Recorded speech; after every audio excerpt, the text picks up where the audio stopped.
శ్రీనివాసులు గారు మన అధ్యక్షులు సన్మాన పార్థసారథి గారి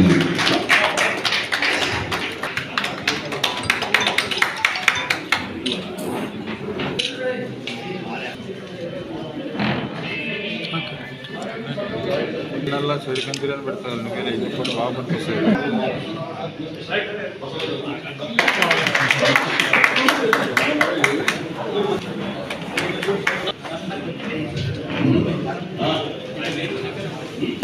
మాధవ స్వామిని స్టేజ్ మీద దగ్గర రావాల్సిందిగా కోరుచున్నాము.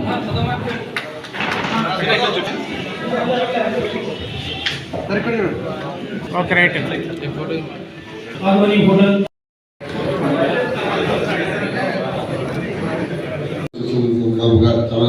చాలా ఓటర్ తరఫున పుణ్యేశ్వరి గారు, నాగప్రసాద్ గారు, సందీప్ కుమార్ గారు, గోడ అధ్యక్షులు కరమేశ్వర గారు, ప్రసన్న గారు, రాజపేట విలేజ్ గారు కూడా ధన్యవాదాలు తెలుపుతున్నాము. మాజీ అధ్యక్షులు బసవరెడ్డి గారికి ముఖ్యంగా మా సభ్యులు చాలా సహకరించారు. ఈరోజు చాలా సంతోషదాయకంగా ఉంది. కొన్ని విషయాలు చెప్పుకున్నారు సార్. ఈ మధ్యకాలంలో చూస్తున్నాం, మనం గ్యాస్ ప్రాబ్లం చూస్తున్నాం సార్. మీరు కూడా ఏం చేయలేదు అనుకోండి, మనకి చెప్పాల్సిన బాధ్యత ఉంది కాబట్టి చెప్తున్నాం సార్. మేము కొద్ది మీరు సహకరించారు, మాట్లాడి మనతో మాట్లాడి కొద్ది వరకు ఓటర్ మంది కాకుండా కొద్దిగా సపోర్ట్ చేయండి సార్. అందుకే నేను బాధ్యత తీసుకుని కొత్తగా ప్రజెంట్ బాధ్యత తీస్తాను కాబట్టి దాని మాత్రం విన్నాను సార్. గురించి ఇంకోటి తీస్తారు ఏమంటే సార్, మనకి పర్మిషన్ అనేది 12 రోజులు పర్మిషన్ సార్. మనకి ఓటర్ పర్మిషన్ సార్. రాత్రి 12 రోజులు గవర్నమెంట్ జీవో ఇచ్చింది సార్. మనకు జిఎస్టీ ఉన్న ఓటర్స్కి రాత్రి 12 దాకా ఇచ్చింది సార్ పర్మిషన్. అది కూడా మీకు ఇమీడియట్గా పని చేపిస్తున్నాం సార్. అది కూడా చర్య తీసుకోండి సార్. మీరు చెప్పేసి డిపార్ట్మెంట్ మాట్లాడి ఆ జీవో ప్రకారం మీరు 12 గంటలకు జీవో ఇచ్చింది గవర్నమెంట్. ఆ గవర్నమెంట్ ప్రకారం జీవో పోయి మాకు సాగిస్తే చాలా సంతోషం సార్. మీ వల్ల ఇంకోటి స్ట్రీట్ ఓటర్ చాలా మంది ఉన్నారు సార్. ఆంధ్రలో కర్నూలులో ఏ విధంగా స్ట్రీట్ ఓటర్ ఒక స్ట్రీట్ ఉందో అది పెద్ద తరలితే మీకు బాగుంటుంది సార్. మనకి స్ట్రీట్ ఓటర్ స్ట్రీట్ ఓటర్ చేస్తాం. మీకు ఒక సైడ్ మనం చూసుకుని స్ట్రీట్ ఓటర్స్ వాళ్ళకు జీవమాదే ఉంటుంది సార్. మనకి మీరు వచ్చి కొత్తగా మనకు వాళ్ళకి అవకాశం కల్పించేటువంటి వీళ్ళు కూడా మనకు రుణపడి ఉంటారు సార్. మీకు పెద్ద విషయం మీరు ధన్యవాదాలు చెప్తారు. మీరు వచ్చినప్పటి నుంచి బాగుంటుంది సార్. ఆధార్ ప్రసాదం గురించి అన్ని బాగా చెప్తున్నారు సార్. వాళ్ళు తప్పు చేసి మనకి పంపిస్తారు. సో మేము మిక్స్ చేస్తాం. So but they sell so much 90% of the hotels ఒక్కసారి లేకుండా 2 సార్లు యూజ్ చేసేసి 90% of the people they don't use. ఏమంటే street vendors 90% of the people they don't use. ఒకసారి వాడతారు, 2 సార్లు వాడతారు. అంటే మన ఎన్పిస్టర్ గారిని కానీ హెల్త్ మినిస్టర్ ఆఫీసర్ని కానీ కోరుకునేవి ఒకటి, మనము ఏదైతే ప్లాస్టిక్ పెట్టాలని చెప్తాం. మనం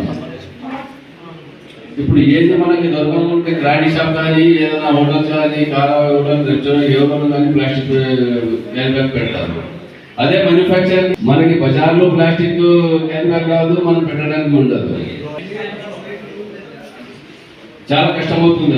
బాధ్యత గల ఆఫీసర్లు కానీ ఎవరు కానీ చెక్ చేసి అక్కడే మనం మీరు పని చేపిస్తే అది బజారు రాకుండా ఉంటేనే మంచిదని నేను కోరుకుంటున్నాను. నేను కోరుకునేది ఏమంటే మన ఎమ్మెల్యే శాసనసభ్యులు ఇప్పుడు రెస్టారెంట్ కానీ వ్యవహారాలు కానీ ప్రతి ఒక్కరికి గ్యాస్ చాలా కష్టమైంది ఈ రోజుల్లో. ఎలాగైనా మన ఆంధ్రప్రదేశ్ ప్రజలకు రెస్టారెంట్ వాళ్ళకి కానీ ప్రతి ఒక్కరికి గ్యాస్ వీలైనంత వరకు కొద్దిగా ఇప్పించాలని మన ఎమ్మెల్యే గారిని నేను కోరుకుంటున్నాను. గౌరవనీయులు ఎమ్మెల్యే గారికి మేము హోటల్కి వెళ్ళగానే ఫస్ట్ చూసేది ట్రేడ్ లైసెన్స్ చూస్తున్నాము. పాస్ట్ 3 months మీకు ఆల్రెడీ ఫ్రమ్ సచివాలయం స్టాఫే వచ్చి మీ దగ్గర తీసుకెళ్తారు. మీకు ఒక పేపర్ స్లిప్ చూపించి ఇది మీ పాత బ్యాలెన్సెస్ ఉన్నాయి మీకు వాటిని క్లియర్ చేసుకోవడానికి ఫస్ట్ 3 months ఇది జరుగుతుంది డ్రైవ్. దాని తర్వాత ఇప్పుడు మార్చ్ అయిపోయిన తర్వాత విత్ పెనాల్టీస్ ఉంటాయి. సో మ్యాక్సిమం హోటల్స్ ఆధార్లో ఏం జరిగిందంటే ఎన్ని రోజులు పెండింగ్ పెట్టినారు కొన్ని. ఫస్ట్ ఆఫ్ ఆల్ పాత లాస్ట్ 2 years కానీ 3 years కానీ పెండింగ్ ఉన్నాయి. అది కాక ఒక ప్లేస్ నుంచి ఇంకో ప్లేస్కి షిఫ్ట్ అయినప్పుడు కొన్ని క్లోజ్ చేసుకోవడం మర్చిపోయారు. ద మెయిన్ థింగ్ ఏదైనా ట్రేడ్ లైసెన్స్ ఒకసారి జనరేట్ చేసామంటే it's like A birth certificate for hotel. అది అయిపోయినాక మనిషి అయిపోయినాక డెత్ సర్టిఫికేట్ ఎలా పెట్టుకుంటామో దాన్ని క్లోజ్ చేసుకోవాలి. మన ఆధునిలో మ్యాక్సిమం అలా క్లోజ్ చేయకుండా ఉంటే ఎవ్రీ ఇయర్ ఆ డిమాండ్ జనరేట్ అవుతూ ఉంటుంది. మన మున్సిపాలిటీకి కనిపిస్తూ ఉంటుంది ఇది ఆన్లైన్లోనే ఉంది ఇంకా హోటల్లో దాన్ని క్లోజ్ చేసుకోలేదని. సో అలాంటి బ్యాలెన్సెస్ దగ్గర ఒక 5 to 6 lakhs వరకు మేము నోటిఫై చేశాము. సో వాళ్ళందరికీ మేము నెక్స్ట్ నోటీస్ ఇవ్వడమో కానీ లేకపోతే అది తిరిగి ఇఫ్ సేమ్ హోటల్ రన్నింగ్లో ఉంది అంటే మేము క్లోజ్ అయినా చేయాలి దాన్ని, లేకపోతే ఆ పెనాల్టీస్ అయినా క్లియర్ చేయాలి దాన్ని. సో లేకపోతే అది మనకు పై నుంచి మనకు ప్రెషర్ ఉంటుంది ఫర్ మున్సిపాలిటీ. సో ఇలాంటివి ఏమన్నా మీకు డీనోటిఫైడ్ ఏమైనా ఉన్నాయంటే కూడా, లేదంటే డబుల్ ట్రేడ్ లైసెన్స్ ఒకటి అలాంటివి ఏమైనా ఉన్నా కూడా క్లియర్ చేసుకోవాలని కోరుకుంటున్నామండి. And one more thing, sanitation certificates and NOCs ఎవరి దగ్గర లేవు మ్యాక్సిమం హోటల్స్. ఇక్కడ నేను వచ్చినాక చూసేది దాన్ని ఓవర్ పీరియడ్ ఆఫ్ 1 yearలో చూసింది ఏంటంటే శానిటేషన్ సర్టిఫికేట్ చాలా తక్కువ మంది తీసుకున్నారు, which is mandatory from municipality. So దాన్ని కూడా అప్లై చేసుకోండి అయినంత త్వరగా దాన్ని. సో శానిటరీ సర్టిఫికేట్ ఎందుకు ఉండాలి అంటే దట్ వీఆర్ సీయింగ్ ఇట్. మేము మీ దగ్గర చెత్త తీసుకెళ్లాలన్నా కూడా, అసలు మేము మీ దగ్గర పర్యవేక్షణ జరుగుతుందన్నా కూడా దాన్ని దీన్ని చేయడానికి we wanted that certificate. And also public safety, మన డిపార్ట్మెంటే మున్సిపల్ ఉన్న డిపార్ట్మెంటే డాక్టర్స్ వాళ్ళు ఆ టీం చూసుకుంటారు. రాకముందు తీసుకోవాల్సిన జాగ్రత్తలన్నీ తీసుకోవడానికే పబ్లిక్ హెల్త్ సెక్షన్ ఉంటుంది. సో ఈ శానిటేషన్స్ పోర్గా ఉంటే అది వాటికి సర్టిఫికేట్ ఎప్పుడన్నా కూడా మేము తీసేస్తాము. ఆ సర్టిఫికేట్ లేని వాటికి పెనాల్టీస్ ఉంటాయి. ఆ సెక్షన్ కేసు కట్టే సెక్షన్స్ కూడా మన మున్సిపల్ యాక్ట్స్లో ఉన్నాయి వాటికి. అండ్ ఈ క్లీన్లీనెస్లో ఇంకొకటి ఏంటంటే టాయిలెట్ మెయింటెనెన్స్. చాలా హోటల్స్లో టాయిలెట్స్ లేవు. అండ్ కొన్ని హోటల్స్లో నేను వెళ్ళి ఇన్స్పెక్షన్ చేసిన వాటిలో కిచెన్లో టాయిలెట్ ఉంటుంది somewhere. So which is not good for public health. ఎందుకంటే డైరియాలో ఎప్పుడు నీళ్లు తాగే రావు. డైరియాలో ఎప్పుడైనా వచ్చింది ఒక కేసు, మన శ్రీకాకుళంలో కానీ అక్కడ కానీ వచ్చిన కేసులు ఎక్కడైనా వచ్చాయో ఓన్లీ వాటర్లో మట్టుకే వస్తాయన్నారు, కానీ ఫుడ్ తినడం వల్ల కూడా వస్తాయి. అప్పుడు వాటర్లో టెస్ట్ చేస్తే దొరికేది ఈక్వల్ అయిన బ్యాక్టీరియా వస్తుంది దాంట్లో. యూజువల్గా డ్రైన్లో దొరికే బ్యాక్టీరియా ఈక్వల్.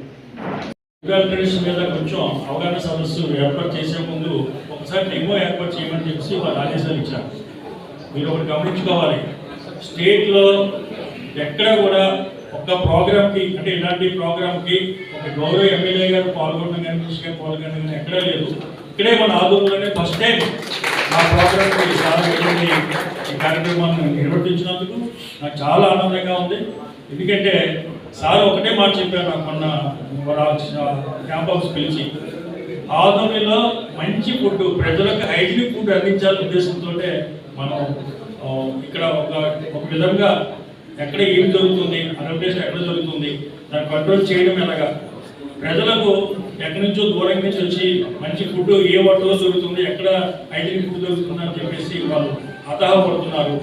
దాని గురించి ప్రజలందరికీ కూడా కస్టమర్స్కి మంచి ఫుడ్ అందించడంలో ఆదోని హోటల్ సభ్యులందరూ కూడా మంచి హైజీనిక్ ఫుడ్ అందించడానికి వాళ్ళు కృషి చేయాలని చెప్పేసి, అక్కడ హోటల్లో ఏమి జరుగుతుంది, అడల్ట్రేషన్ ఏమి జరుగుతున్నాయి, ఆ అడల్ట్రేషన్కి జరగకుండా హైజీనిక్ ఫుడ్ ఏ విధంగా ఇవ్వాలి, ఏ వస్తువులు అడల్ట్రేషన్ జరుగుతున్నాయి, వాళ్ళు తెలియజేస్తున్నారా అనే విషయాల మీద కూడా ఒక అవగాహన సదస్సు ఏర్పాటు చేయమని సార్ ఆదేశాలు ఇచ్చారు. ఆదేశాల ప్రకారంగా ఎందుకంటే ఎక్కడి నుంచో ప్రజలు ఆధునిక వచ్చి ఇక్కడ హోటల్లో మంచి ఫుడ్ తీసుకోవాలని ఆలోచిస్తుంటారు.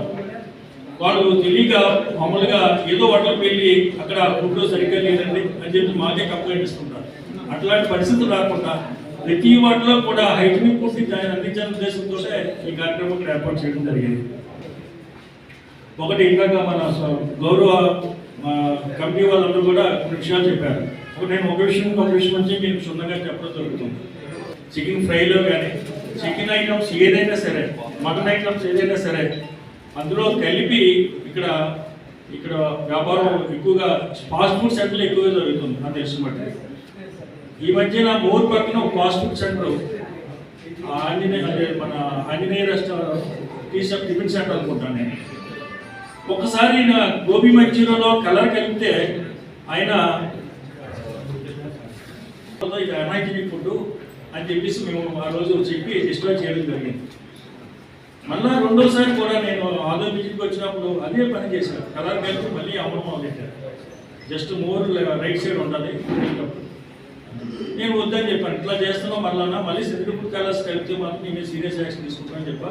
తిన్నా అక్కడ 4-5 ఫ్యామిలీస్ తింటున్నారు అదే ఫుడ్. నేను చెప్పాను, ఈ ఫుడ్ చాలా అన్హైజీనిక్ ఫుడ్, ఇది దీనివల్ల క్యాన్సర్ వస్తుంది, దేనికో సంబంధించిన వ్యాధులు వచ్చి తద్వారా ఏముంది అల్సర్ కింద ఏర్పడి ముందు క్యాన్సర్ వస్తుంది, అమ్మొద్దురా బాబు అని చెప్పాను. అయినా సరే మూడోసారి కూడా అదే పని చేశాను. కొంచెం తెలియచేస్తున్నారు. నాకు తెలిసిన వాటికైతే తెలియచేస్తున్నట్టుగా గమనించాను. ఎక్కువ ఆధునిలో కూడా కర్నూలులో ఒక బోర్డు పెట్టించారు హోటల్లో, separate food colours are not allowed in the prepared food items, not used in hotels అని పెట్టింది. అలాగే అజినోమోటో టేస్టింగ్ సాల్ట్ అంటారు. ఆ టేస్టింగ్ సాల్ట్ కూడా గవర్నమెంట్ బ్యాన్ చేసింది. దాన్ని చైనీస్ సాల్ట్ అంటారు. అది కూడా బోర్డు పెట్టమని చెప్పడం జరిగింది. ఈ మధ్యకాలంలో చాలా వరకు హోటల్స్లో 15 రోజులు 10 రోజుల ముందు కలిసి ఏమంటే ఇంత ఫ్రీక్వెంట్గా మీరు ఆదోని వస్తున్నారు ఏమిటి అంటే ఇంత పెద్ద కట్ట చూపించాడు. ఆ కట్ట ఏమిటి అంటే రకరకాల కేసులు, ఓ బ్యాగ్ నిండా మోసుకొని తిరుగుతున్నాడు ఆయన పాపం. ఏం కేసులు అంటే ఇక్కడ హోటళ్ళ మీద పెట్టినటువంటి కఠినమైనటువంటి చట్టాలకు సంబంధించిన కేసులండి. ఆదోని ప్రాంతంలో సరిగ్గా ఫుడ్ సప్లై చేయట్లేదు, చాలా తప్పులు ఉన్నాయి. ప్రభుత్వం ఇచ్చినటువంటి నిబంధనలకు విరుద్ధంగా ఇక్కడ హోటళ్ళు, టిఫిన్లు, రెస్టారెంట్లలో భోజనం అందిస్తా ఉన్నారు. ఎక్కడ పడితే అక్కడ బజ్జీల పేరుతో, సమోసాల పేరుతో, లేకపోతే గోబీ మంచూరియా పేరుతో, చికెన్ పేరుతో, ఫ్రైడ్ చికెన్ పేరుతో ఇట్లా రకరకాలుగా ప్రజల ఆరోగ్యాన్ని దెబ్బతీస్తా ఉన్నారు. అందువల్ల నేను ఎక్కువ ఫోకస్ నాకు పైనుంచి ఆర్డర్స్ వచ్చినాయి ఆదోనిలో కేసులు పెట్టమని. కేసుల గురించి చూస్తే కొద్ది ఇంకా నాకు అనిపిస్తా ఉన్నాయి. నేను రాజగోపాల్ గారిని రిక్వెస్ట్ చేశాను, సార్ మా ఆదోనిలో ఉన్నటువంటి వ్యాపారస్తులు చాలా మంచివాళ్ళండి, వాళ్ళకు తెలిసి ఉండొచ్చు, తెలియకపోయి ఉండొచ్చు. ఇప్పుడు చాలా నిబంధనలు చెప్పాడు ఆయన, ఈయన కూడా చాలా నిబంధనలు చెప్పాడు. ఈ నిబంధనలన్నీ కూడా రెస్టారెంట్లు నడిపే వాళ్ళకో, టిఫిన్ సెంటర్ నడిపే వాళ్ళకో, గోబీ మంచూరియా చేసేవాళ్ళకో, చికెన్ 65 చేసేవాళ్ళకో తెలుసో తెలీదు. మన ఊరికే కేసులు పెడతా ఉంటే కఠినమైన శిక్షలు. నేను అసెంబ్లీలో ఈ మాట కూడా చెప్పిన, 6 నెలల పాటు జైలు, ఎవరన్నా నిబంధనలు పాటించకపోతే 6 నెలల జైలు ఉంటుంది. 2 లక్షల వరకు కూడా దాని మీద జరిమానా. వాడు పాపం టిఫిన్ సెంటర్ పెట్టడానికి 2 లక్షలు అయి ఉంటుంది కదా.